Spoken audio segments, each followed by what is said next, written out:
오늘 말씀의 제목은 이렇습니다. 함께 따라 하실까요? 함께의 약속을 지키시는 하나님. 제가 함께라고 하는 단어를 명사로 만들어서 함께의 약속을 지키시는 하나님, 이런 제목으로 말씀의 은혜를 나누기를 원합니다.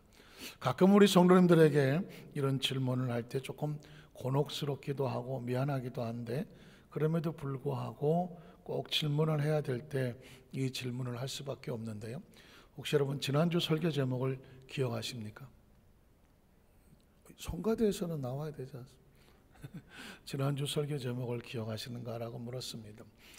사실상 한 주간 동안이 요즘은 일주일이 아마 별의별 일이 많아서 옛날 7년치 사건이 일주일 안에 다 벌어질지도 모르겠습니다. 저도 이번 주 안에 장례를 3번, 4번을 치렀습니다. 그러니까 거의 밥을 장례식장에서 먹었습니다. 그러다 보니 제가 지난주 설교를 뭘 했는지 저도 기억하지 못할지도 있어요. 그럼에도 불구하고 여러분, 지난주 설교는 꼭 기억하셔야 됩니다. 왜냐하면 우리가 홀로 남았다고 생각할 그때에 어떻게 해주시는 하나님? 함께 해주시는 하나님. 인생의 삶 가운데 가장 중요한 단어를 하나 발견했습니다. 그것은 바로 함께라는 단어였습니다. 하나님의 또 다른 이름을 보니까 함께였습니다. 창세부터 계시록까지 하나님 자기 백성들을 결코 홀로 두지 않냐고, 홀로 남았다고 생각할 때 하나님은 외면하지 않습니다. 버려두지 않습니다. 내버려 두지 않습니다. 하나님은 곁에 계시고 하나님은 이렇게 말씀합니다. 내가 너와 함께 있어. 창세기 28장 10절로 15절에 보니까 하나님은 야곱이라고 하는 홀로 돌베개를 베고 낯설고 물서는 곳으로 혼자 떠나야 하는 그 처절하고 외롭고 쓸쓸한 밤에 하나님은 이렇게 약속을 하셨습니다. 야곱이 브엘세바에서 떠나 하란으로 향하여 가더니 한 곳에 이르러선 해가 진지라 거기서 유숙하려고 그곳에 한 돌을 가져다가 베개로 삼고 거기 누워 자더니 꿈에 본 적 사닥다리가 땅 위에 서 있는데 그 꼭대기가 하늘에 닿았고, 또 본 적 하나님의 사자들이 그 위에서 오르락 내리락 하고, 또 본 적 야훼께서 그 위에 서서 이르시되 나는 야훼니, 건져내신다는 뜻이고요. 너희 조부 아브라함의 하나님이요 아브라함과 약속한 하나님이라는 것이고요. 이삭의 하나님이라 이삭과 약속하신 하나님이라는 것입니다. 그리고 또 말씀합니다. 내가 누워있는 땅을 내가 너와 내 자손에게 주리니 야곱에게도 약속을 하겠다는 것입니다. 그래서 오늘 하나님을 이렇게 부릅니다. 약속의 하나님. 오늘 주일 말씀은 하나님께서 우리에게 약속하시는 것입니다.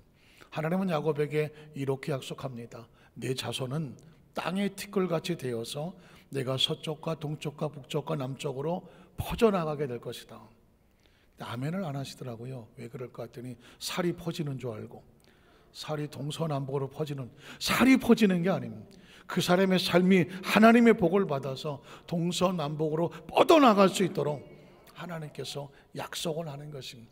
상상하지 못하고 계획하지 못, 나 같은 사람에게 동서남북으로 영향을 미칠 수 있는 그런 존재가 된다고 생각해 본 적도 없는데, 꿈을 꾼 적도 없는데, 하나님께서는 내가 너와 함께 할 뿐만 아니라 내가 너의 삶에 이런 은총을 베푸시겠다고 약속을 했고요. 땅의 모든 족속에 너와 네 자손으로 말미암아 무엇을 받으리라? 복을 받으리라고 말했습니다. 그리고 15절에 보니까 내가 너와 뭐해서? 함께라는 단어가 나옵니다. 오늘 이 시간 여러분, 이 시간 이후로부터 하나님 말씀 속에 가장 중요한 키워드는 뭐냐? 하나님의 또 다른 이름은 뭐더라? 함께. 야훼는 맞는 말이고요. 함께. 하나님의 또 다른 이름은, 하나님 이름이 좀 어렵고 힘들고 어렵고 그 전능하신 하나님 우리가 어떻게 다 알겠습니까? 하나님의 속성을 다 알겠습니까? 하나님의 존재를, 그의 신비와 그 모든 것을 우리가 어떻게 다 알겠습니까? 한 가지만 기억하십시오. 하나님은 우리와 함께 하시는 하나님. 예수님께서 예수란 이름을 붙였을 때 마태복음 1장 21절에 그 이름을 예수라고 하라. 보라, 처녀가 잉태하여 아들을 낳으니 그 이름을 임마누엘이라 하리라. 하나님이 우리와 함께. 예배는 하나님과 자기 백성이 함께 하는 것입니다. 전 예배가 너무나도 설레입니다. 왜냐하면 하나님이, 그 4차원의 영이신 하나님이 자기 백성과 뭐하는? 함께하는, 하나님과 자기 백성이 만나는데 아무런 스파크가 올겠습니까? 말씀 가운데 하나님의 성령 역사가 임하고, 치료의 역사가 임하고, 기적의 역사가 임하고, 하나님의 권세가 나타나는 것입니다. 제가 오늘 성전에 올라오기 전에, 강례서 올라오기 전에 제 앞에 책 하나가 꽂혀 있어서 무심코 다시 펼쳐보게 됐습니다. 아마 제가 처음 강동에서 이 안산으로 와서 첫 철야 예배 드렸을 때인데, 그 성관에 앉았던 성도님 한 분 가운데 권사님이 계셨는데, 어깨가 너무 아파갖고 다음날 이 병원에 가기로 예약을 해놨는데, 그 철야 예배의 말씀 듣고 기도하다가 바로 그날 났어요. 그게 왜? 하나님의 역사가 함께 하시니까.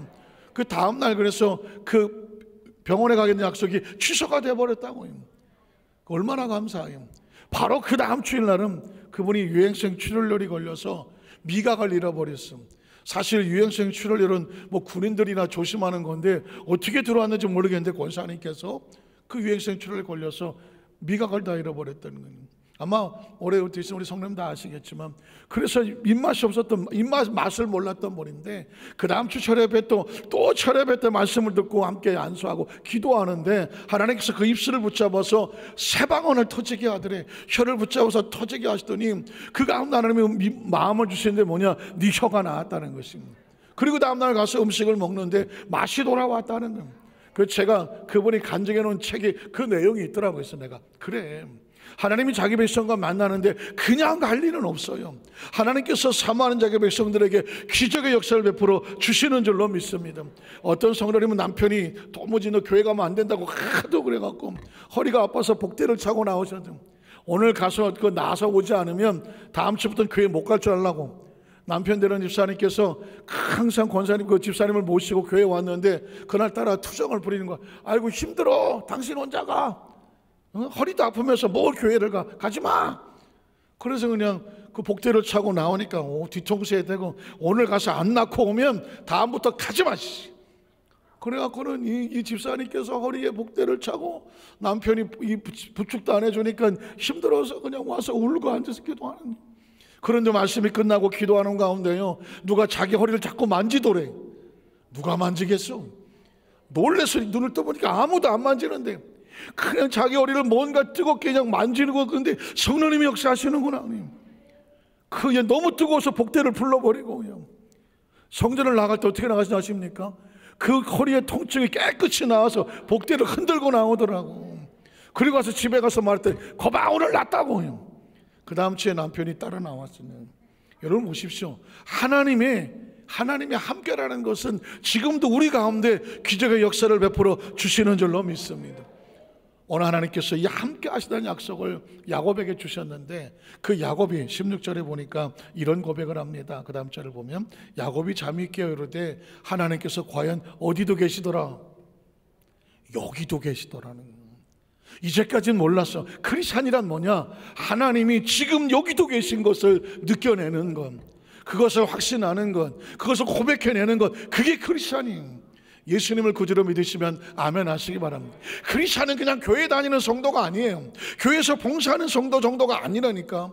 크리스찬의 의식과 사고는 뭐냐, 그 어떤 절망과 좌절과 아픔과 상처 가운데 홀로 남았다고 사는 가운데에 하나님이 여기도 계시네, 지금 나에게도 계시네. 믿으십니까? 그걸 발견하는 것을 크리스찬이라고 말하는, 이 막막한 우주에 떠있는, 공중에 떠있는 조그만 별 하나 지구에서 그 70억 인구 가운데 모래알 같은 저와 이런 흔적도 없는 존재 같지만, 그 존재가 의미가 있는 것은 뭐냐, 하나님이 지금 나와 함께 가신다는 것입니다. 전 무엇이 궁금하냐, 그렇게 말씀하셨다면 과연 이 야곱이 이제 외삼촌 라반의 집으로 가서 남의 밑에 들어가서 모진 고생을 하게 되는데, 그 가운데 정말 약속대로 하나님께서 야곱과 함께 주실까, 그걸 확인하고 싶은 것이죠. 우린 첫 번째로 이 홀로 떠난 야곱을 함께 해주는 정도가 아니라 그의 삶을 부욕해 만들어 주시는 하나님. 한번 따라하실까요? 부욕해 만들어 주시는 하나님. 하나님은 자기 백성과 함께하고 뭐 하시겠습니까? 성경에 보니까 하나님 자기 백성을 부욕해 하시더라고. 부욕해 하시더라고. 전 성도가 다 아멘 할 때까지 부욕해 하시더라고. 우리의 의식과 사고 속에 어떤 게 있냐면, 대한민국 사람들은 무슨 복을 주시옵소서, 복을 달라고 하고 축복을, 이런 의식이 뭔지 우리는 양반의 족속들이 돼서인지 모르지만 힘들어. 아, 교회 가면 내가 십자가를 지고 나무에서 봉사하고 사랑하고 용서하고, 맞아요, 다 맞다고. 그런데 하나님이란 존재는 어떻게 했느냐, 자기 백성을 만나면 그 백성의 삶을 부욕해 하기를 원해, 번성케 하기를 원해. 과연 야곱은 야밤에 도주하듯이 빈손 들고 갔는데 그의 삶은 어떻게 될까요? 창세기 28장 14절 이하를 읽어봅니다. 하나님은 이렇게 말합니다. 내 자손이 땅의 티끌같이 돼요. 티끌, 먼지같이 돼요. 기분 나쁩니까? 셀 수 없는 숫자입니다. 내 자손이 땅의 티끌처럼 셀 수 없는 존재가 되고, 나는 너를 어떻게 만들지 알아? 서쪽과 동쪽과 북쪽과 남쪽으로 어떻게 될 것이며 퍼져나갈 것이며, 하나님은 자기 백성들의 영향력을 동서남북으로 뻗어나가기를 원해요.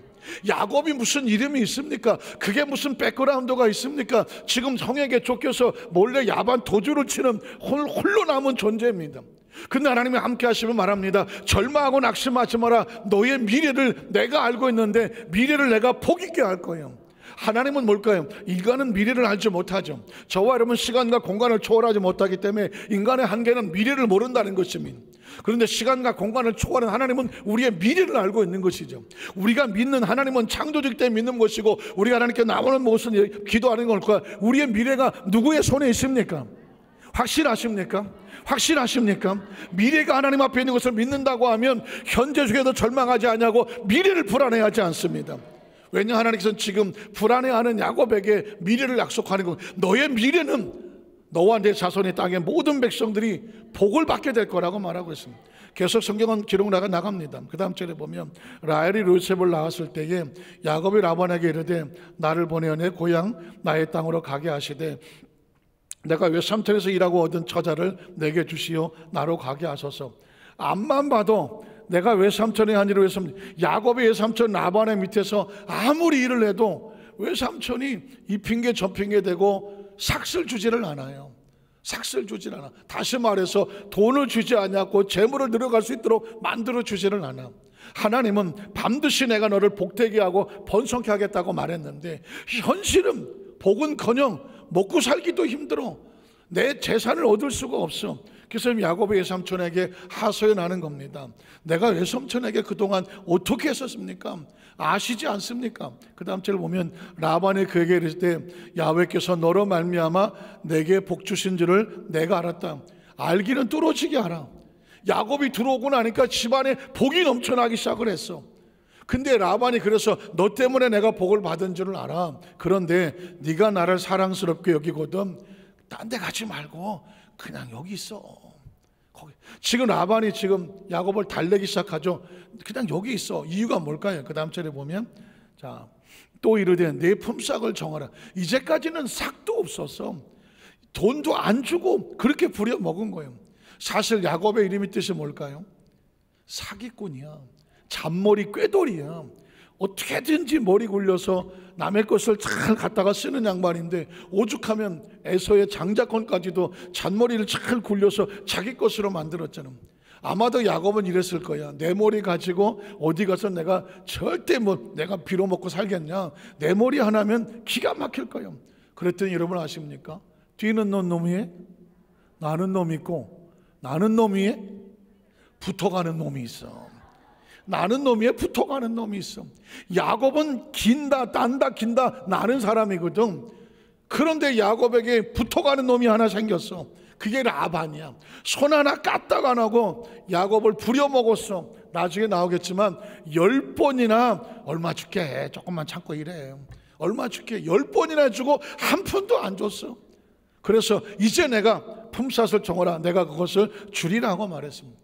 자, 그랬더니 야곱의 그 이르되 내가 어떻게 외삼촌을 섬겼는지, 어떻게 외삼촌의 가축을 쳤는지 외삼촌이 알고 계시지 않습니까? 내가 오기 전에 외삼촌의 소유가 적었습니다.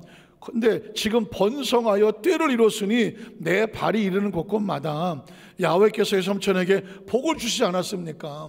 그럼 좀 양심이 있으면 나한테도 좀 나눠주세요. 그러나 나는 언제나 내 집을 세우겠습니까? 나는 빈털털입니다. 이렇게 말하는 것입니다. 자, 그랬더니 그 다음 절에 또 가서 보니까 야곱이 이제 하나님으로부터 약속의 꿈을 받아서 이렇게 말합니다. 이건 잘 들어보셔야 돼요. 이 구절은 어떤 신학자도 해석하기 어려운 아주 난해한 구절이고, 어떤 성도님들이 누가 이걸 설명해 주지 않냐면 이게 무슨 말이야? 잘 들어보십시오. 야곱이 버드나무와 살구나무와 순풍나무, 그냥 나뭇가지입니다. 푸른 나뭇가지를 가져다가 그것들의 껍질을 중간중간 벗기면 하얀 무늬가 나오죠. 얼룩얼룩해진다는 것입니다. 무늬를 내고 그 껍질 벗긴 가지를 양떼들이 와서 먹는 개천에 그 물 구위에다가 그 나뭇가지를 세워놓는, 물 먹는 그 양떼들이 물을 마실 때마다 그 나뭇가지를 볼 수 있도록 향하게 만들었습니다. 자, 그리고 그 다음 절에 보면 그 양떼들이 물을 먹으러 올 때마다 거기서 교미를 하고 새끼를 베게 되는데, 뭘 보고 새끼를 베느냐? 얼룩얼룩한 나뭇가지를 보면서 새끼를 뱉다는 것입니다. 가지 앞에서 새끼를 뱀으로 얼룩얼룩한 것과 점이 있고 아렁진 것을 낳으니라. 양떼들이 얼룩얼룩한 나뭇가지를 보고 새끼를 뱉는데, 놀랍게 그 새끼들이 나와서 보니까 하얀 양들이 아니고 얼룩얼룩하고 점이 있고 아롱진 새끼들이 나왔다는 것입니다. 자, 그러면 그 다음 절을 보면 야곱이 새끼 양을 구분하는데 그 얼룩무늬와 검은빛이 있는 것을 라반의 양과 서로 분리했으니까 마주보기 위해서 자기 양을 따로 두어서 라반의 양과 섞이지 않게 하며, 튼튼한 양이 새끼를 볼 때는 야곱이 개천에다가 양떼 눈앞에다가 그 얼룩얼룩한 가지를 두어서 양이 그 가지 곁에서 바라보고 새끼를 베게 하고, 또 약한 영이면 가지를 두지 않아서 그냥 하얗게 그렇게 함으로 어떻게 약한 것은 라반의 것이 되고 튼튼한 것은 뭐가 되더라? 야곱이 됐죠. 나는 놈 붙어가다가 그 붙은 놈 띄어내리고 지금 야곱이 지금 다시 머리를 써서 이런 행위를 하게 됩니다. 그래서 결국 43절에 보니까 이에 그 사람이 누구죠? 야곱입니다. 야곱이 누굴까요? 하나님이 함께 하셔서 번성하겠다고 약속을 받은 그 야곱이 매우 어떻게 됐습니까? 번창하여 양떼와 노비와 낙타가 나오기가 많았다고 말하고 있습니다. 한마디로 말해서 하나님께서 라반이 어떻게든지 야곱을 번성하지 못하도록 머리를 썼으나, 하나님은 야곱에게 이 4차원의 바라봄의 법칙을 통해서 야곱을 축복하셨다라는 뜻입니다. 혹시 들어보셨습니까? 바라봄의 법칙? 한번 따라하실게요. 바라봄의 법칙. 성경 속에 하나님의 영적인 법칙이 여러 가지가 나오는데 그 중에 하나가 뭐냐면 바라봄의 법칙이라는 것입니다.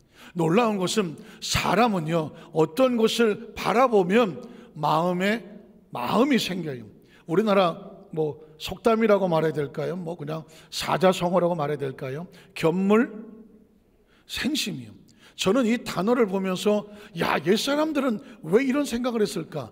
견물, 물건을 보면 생심, 마음이 생겨. 물론 이 사자성어는 썩 좋은 말은 아니죠. 뭔가 봤더니 욕심이 생겼다. 하지만 법칙으로 따지면 사람은 무언가 시각으로 바라보면 뭔가 마음에서 작동을 해서 마음이 생기는 것입니다. 근데 이게 마음의 법칙을 넘어서 영적인 법칙이 되면 무언가를 바라보면 그것이 나에게 영향을 미쳐서 내 속 안에서 어떤 영향력을 미치게 됩니다. 그것이 이 4차원의 이 바라보는 법칙 중에서 4가지가 있죠. 혹시 들어보셨죠? 4차원의 영성이라고 말하는 것은 우리가 바라보고 꿈을 꾸면 그게 우리를 이끌고 가는 거예요. 자, 바라본 것이 나를 이끌고 가는 것처럼 4차원의 영성에 보면 꿈을 꾸면 꿈은 이루어진다고 사는 말이에요. 이건 교회에서 쓰는 말이 아닙니다. 2002년도 월드컵 축구를 할 때도 상암 월드컵 경기장에 대형 현수막을 걸어놓을 때 꿈은 별 그려놓고 이루어진다고 말했습니다. 왜 사람들은 그렇게 생각할까요? 이미 머릿속에 경험해 보니까 사람이 꿈을 꾸면 꿈이 사람을 끌고 가더라. 영어 속담에 Boys be ambitious, 청년이여 소년이여 야망을 품어라, 꿈을 가져라. 이유가 뭘까요? 꿈이 너를 끌고 간다는 것입니다. 우리는 성경 속에서 하나님은 우리에게 꿈을 꾸게 하시는데 신기하게 사람의 미래는 꿈이 끌고 가더라는 것이죠. 그 다음에 여러분 생각을 해보십시오. 셀프 이미지네이션이라고 사람의 마음에 자화상이라는 생각을 갖게 되면 신기하게 생각은 사람을 끌고 갑니다. 그래서 여러분 혹시 이적이라는 가수가 노래를 불렀는데 우리 성도들 물어보니까 이적을 모르더라고. 괜찮아요, 몰라도 찬송만 열심히 하시면 됩니다. 근데 이적이라는 가수가 노래 하나 부르면 말하는 대로 모르시는구나. 한 게 말하는 대로 생각하는 대로 이런 노래가 있어요. 그냥 유행가 가수인데 유행가 노래 가사인데 저는 그런 데 관심이 있으니까 가만히 들어봤어요. 그랬더니 예전에 말하는 대로 이루어지고 생각한 대로 이루어진다는, 내가 그것을 믿지 않았지. 그런데 나중에 보니까 말하는 대로 생각하는 대로 되더라. 그래서 나는 이제 말하고 생각한다. 그런 이야기예요. 이게 여러분 영적인 이야기입니다. 그냥 유행가 가사처럼 들리지만 사람은 그 마음속에 어떤 셀프 이미지네이션을 갖느냐에 따라서 몸이 움직여집니다. 혹시 이솝 이야기에 어떤 목장의 소녀가 계란을 머리에 들고 오다가 혼자 상상하는 거 이야기 아십니까?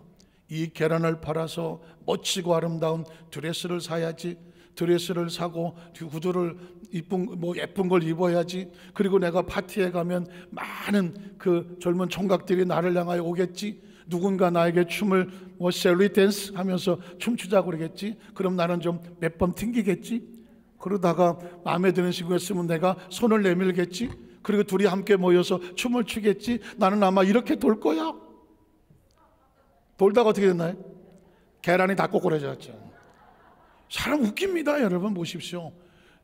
이 사람은 지금 우리나라 속 때문에 김치 국물부터 마셨다고 하는데 머릿속에 그냥 계란이 팔아서 옷을 사고 구두를 신고 옷을 목걸이를 하고 가서 젊은 남자들과 같이 춤을 추고 생각하는데 그냥 돌았어. 여러분, 사람이 가지고 있는 이 셀프 이미지네이션은 사람을 움직이게 만드는 것입니다. 꿈이 그렇고 생각이 그렇고 말이 그렇습니다. 말이 그래. 말이 뭐가 된다? 시가 된다고 말하거든요. 사람이 말을 그렇게 네가 하더니 그렇게 됐네. 세 사람들은 알았습니다. 말은 사람을 끌고 갑니다. 그리고 뭘 끌고 갑니까? 믿음이 사람을 끌고 갑니다. 신념이라고 말하죠. 네가 믿는 대로 네가 된다는 것입니다. 여러분, 그래서 이 네 가지는 4차원의 영성이라고 말하는데 이 네 가지가 사람을 끌고 갑니다. 지금 저와 여러분이 지금까지 살아온 것, 그 인생을 한마디로 말하면 여러분이 바라본 것입니다. 여러분이 꿈을 꾼 것입니다. 여러분이 말한 것입니다. 여러분이 생각한 것입니다. 여러분이 믿은 것이, 지나간 과거는 바로 이 네 가지가 만들었습니다. 우리의 미래 어떻게 될까요? 우리가 꿈을 꾸는 대로 됩니다. 우리가 생각하는 대로 됩니다. 우리가 믿는 대로 됩니다. 우리가 바라보는 대로 됩니다. 이거는 우리가 의도하든 의도하지 않든 꿈은 사람을 끌고 갑니다. 생각은 사람을 끌고 가고 움직이게 되어 있습니다. 믿고 있는 생각은 사람을 그렇게 움직이게 만들게 되어 있습니다. 가지고 있는 신념은 사람을 움직입니다. 저는 이렇게 말했습니다. 지난 수요일날 우리 성도들 설교할 때 4차원의 영성은 위험하다는, 아주 위험하다. 아마 조 목사님이 살아계셨으면 이랬을 거예요. 네 무슨 말 하노? 4차원의 영성이 왜 위험하냐? 이렇게 말씀하실지 몰라요. 물론 조 목사님은 4차원의 영성을 말씀할 때 하나님의 말씀 안에서 라고 말씀하십니다. 당연합니다. 4차원의 영성은요, 하나만 있지는 않아요.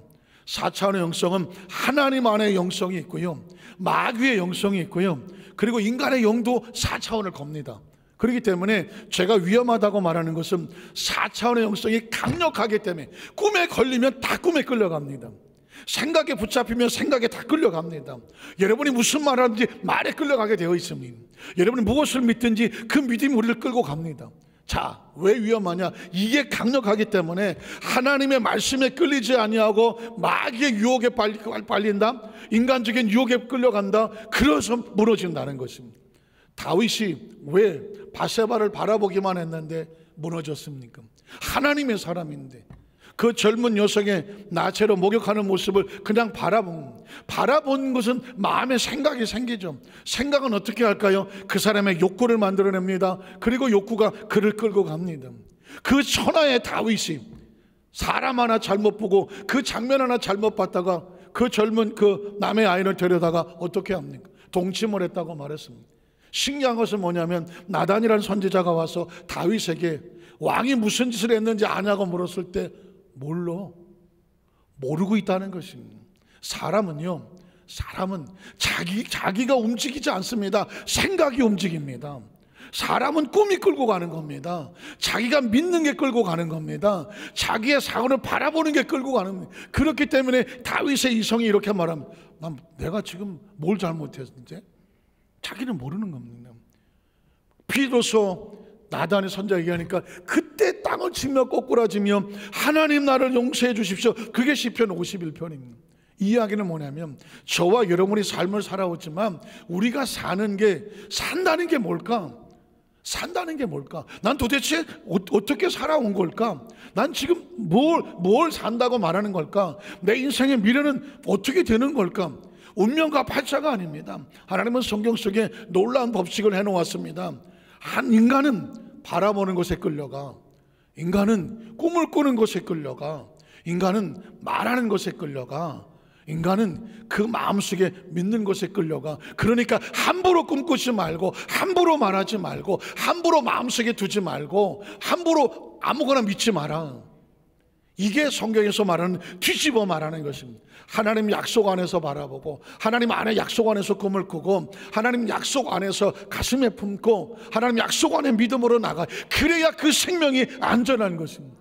전 강단에 올 때 하나님께서 주시는 마음의 간절함이 있습니다. 우리 여의도 순복안전교회 성도들을 말씀 안에서 올바로 바라보게 하고, 올바로 꿈꾸게 하고, 올바로 생각하게 하고, 올바른 믿음을 갖게 해서 어떻게 하라고? 다시는 속지 말라고, 다시는 무너지지 말라고, 다시는 실패하지 말라고. 하나님은 자기 백성을 성공하기를 원해, 번창하게 만들기를 원해, 형통하게 하기를 원해, 강성하게 하기를 원해. 그래서 어떻게? 하나님을 바라보고, 하나님의 꿈을 꾸고, 하나님의 약속의 말씀을 가슴에 품고, 하나님과 함께 통행해서 그 삶이 야곱처럼 빈털터리인 줄 알았더니 뭐가 되라? 번성한 사람이 되더라. 이 사람들이 고백하는 것이 뭐냐? 하나님이 함께 하십니다. 그래서 여러분, 두 번째로 야곱은 그의 삶을 지키시고 보호하시는 것이 누구다? 하나님이라고 고백하는 것입니다. 창세기 31절 1절로 2절에 보면, 오늘 본문에 보면 세상은요, 하나님 백성들이 복을 받는 것을 결코 원하지 않아요. 세상은 하나님 백성들을 시기하고 질투합니다. 어떻게든지 속여서 그 삶을 무너뜨리려고 합니다. 라반의 자식들이 그랬습니다. 야곱이 라반의 아들들이 하는 말을 들은 즉 야곱이 우리 아버지의 소유를 다 빼앗고, 넘어가야죠. 우리 아버지의 소유로 말미암아 이 모든 재물을 모았다. 야곱은 시기를 당합니다. 거부가 되니까, 야, 저거 우리 아버지 거 다 빼앗은 거야. 라반의 아들이 라반에게 말합니다. 자, 그랬더니 그 다음 절을 보니까 야곱이 라반의 안색을 본즉 자기에게 대하여 전과 같지 아니하더라. 라반이 삼촌인데 조카에 대해서 이렇게 얘기하다 어느 날 보니까 야곱이 더 번성하니까 이 라반이 오히려 경계심을 받습니다. 자, 그랬더니 그 다음 절에 보니까 야훼께서 야곱에게 이르실 때 내 조상의 땅, 내 족속에게로 돌아가라. 내가 또 어떻게? 움직일 때마다 하나님께서 주시는 약속은 하나예요. 함께하면 돼. 이 함께가 뭐냐? 그 하나님을 바라보게 하고 꿈꾸게 하고 믿게 하고 의지하게 하는. 그래서 제가 계속 함께라는 단어에다가 동그라미를 거는 거야. 동그라미를 거는. 사랑하는 성도 여러분, 최근에 제가 마음속에 사람을 보는 관점 속에 또 다른 관점이 생겨서, 인생에 상명이란 상처투성이구나. 혹시 여러분에게 묻습니다. 난 이제까지 한 번도 상처 같은 거 받아본 적이 없다. 왜 성가대를 자꾸 쳐다보지? 상처 같은 거 받아본 적이 없다. 상처 같은 거 우리 성도 가운데, 그러면 뒤집어 말하면 모두가 상처가 있는 거예요. 내가 받은, 살면서 내가 받은, 나보다 상처 많은 사람 있으면 나와보라 그래. 내가 제일 많이 상처받아. 그것도 안 들어? 아이고, 손 드셨어. 예. 사실은 저를 포함해서 여기 누가 이때껏 살아오면서 상처 없이 살아온 사람이 누가 있겠어? 누가 조금만 건드려도 우리 지나온 삶 가운데 그 상처 이루 말할 수 없대. 억울하고 속상하고, 진짜 뭐 외면당하고 손가락질하고 배신당하고, 아마 사기당하고 남한테 무시당하고 거부당하고 꿈도 깨지고 뭐 이런저런 것 때문에 아마 상처. 어느 날 제가 딱 보니까 모든 생명은 다 상처투성이. 그 상처는 우리를 외롭게 만들고, 상처는 우리를 고독하게 만들고, 상처는 우리를 우울하게 만들고, 상처는 절망하게 만들고 낙심하게 만들고, 상처는 우리로 하여금 힘없게 만들고, 삶의 의미를 잃어버리게 만들고, 상처의 마지막 고뇌는 너에게는 아무도 안 남았다는 것입니다. 결국 그렇게 해서 거기서 잘못 걸리면 무너져 버리는 것입니다. 이 상처 입은 영혼을 어떻게 치료할 것인가? 하나님께서는 야곱의 상처를 이렇게 치료합니다. 내가 너와 함께 있어줄게. 이 말은 뭔지 아십니까? 넌 결코 혼자가 아니야. 내가 절대로 혼자 너를 내버려 두지 않아. 내가 너를 약속에 지금까지 끌고 왔지. 아무리 환경이 어렵고 사람들에게 무시당하고 홀로 남은 것 같고 여건이 내 생각대로 되지 않는 것 같이, 그럼에도 불구하고 절망하지 마라. 하나님의 사람의 또 다른 이름은 뭐냐? 하나님이 함께 하신다는 것입니다. 하나님의 이름의 또 다른 이름은 함께란다면 하나님의 백성들의 또 다른 이름은 뭐냐? 하나님이 함께 하시는 거예요. 하나님이 함께 하십니다. 저는 이 강단에 서서 우리 여도수 반석의 성도들에게 목이 터져라고 외칩니다. 더 이상 상처받지 마세요. 더 이상 혼자가 아니야. 더 이상 혼자가 아니라니까. 하나님 혼자 내버려 두지도 않아. 낙심하게 내버려 두지 않아. 버려두지 않아. 하나님이 여기 가면 여기도 같이 계시고 저기 가면 저기도 같이 가십니다. 야곱을 홀로 두신 적이 없어. 왜 성경에 이런 이야기가 기록됐을까요? 야곱을 홀로 두지 아니하신 하나님은 저와 여러분도 혼자 두지 않아. 지금 돌이켜보면 저도 진짜 죄송해요. 더럽게 상처가 많았어. 지금 생각하면 나도 그래. 나보다 상처받은 사람 나와보라 그래. 그러고 싶었어. 그러고 싶었다니. 아까 권사님이 손 들어서 내가 손 내렸어요. 상처 많아. 그런데 그 상처 투성이를, 상처가 많으니까 상처가 보이겠지. 그런데 그 상처를 어떻게 끌어안고 왔느냐? 하나님이 함께 하신다는 거야. 하나님이 함께 하시면 상처는 더 이상 상처가 아니야. 그건 우리를 훈련과 교육시켜서 단단하게 만드는 영적인 방탄력을 누리게 하고, 영적인 소화력을 누리게 하고, 영적인 근육을 튼튼하게 만드는 오히려 축복의 통로가 된 줄로 믿습니다. 하나님께서는 야곱에게 내가 너와 어디를 가도 걱정하지 마. 내가 너와 함께. 계속 읽어보겠습니다. 야곱이 사람을 보내어 라헬과 레아를 자기 양떼가 있는 들로 불러다가 그들에게 이르되 내가 그대들의 아버지 안색을 본적 내게 대하여 전과 같지 않다. 그래서 어떻게? 그렇게 할지라도 야곱의 고백입니다. 내 아버지의 하나님은 누구와 함께 계셨어? 나와 함께 하셨어.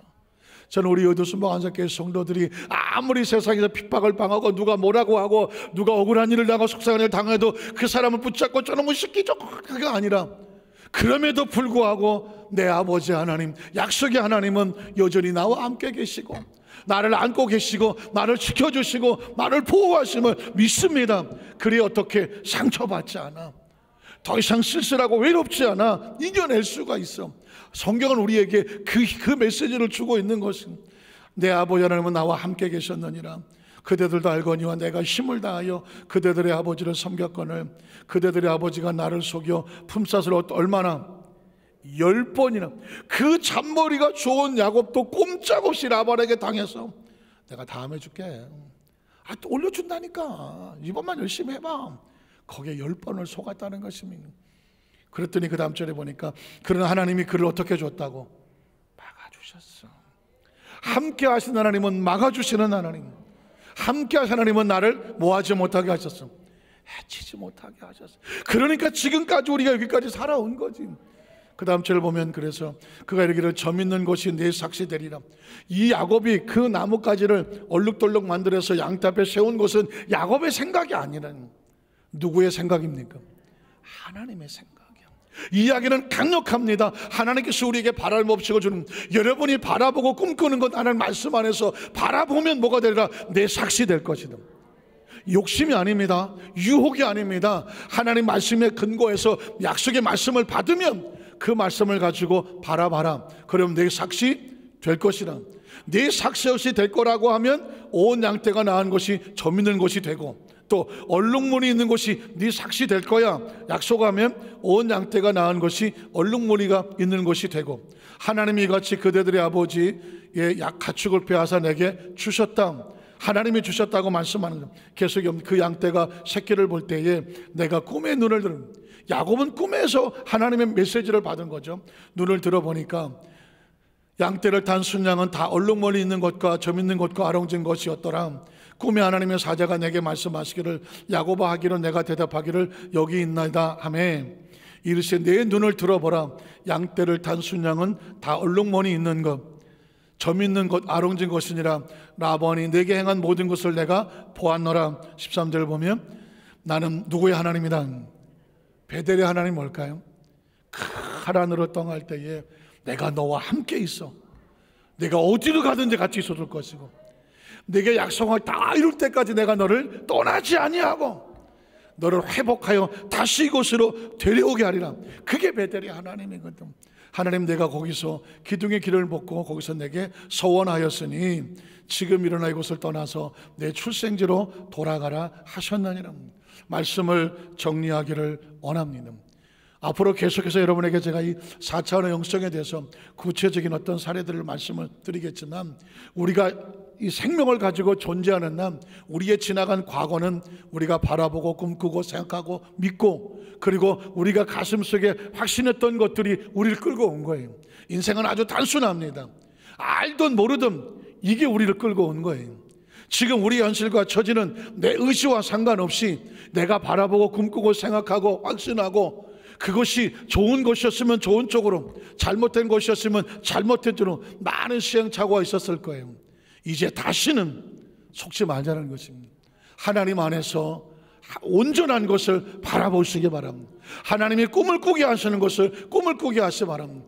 우리 입술의 말도 함부로 말하면 절대로 안 됩니다. 그 말한 것이 나의 삶을, 우리 가정의 삶을, 우리 자녀의 삶을 끌고 갈 것입니다. 그리고 우리의 마음속에 믿는 것을 함부로 마음속에 두고 믿으면 안 돼요. 말씀의 약속에 근거하여 믿으시기를 바랍니다. 그리고 우리 자신의 마음의 셀프 이미지네이션, 나라고 하는 존재의 정체성을 잘 가요.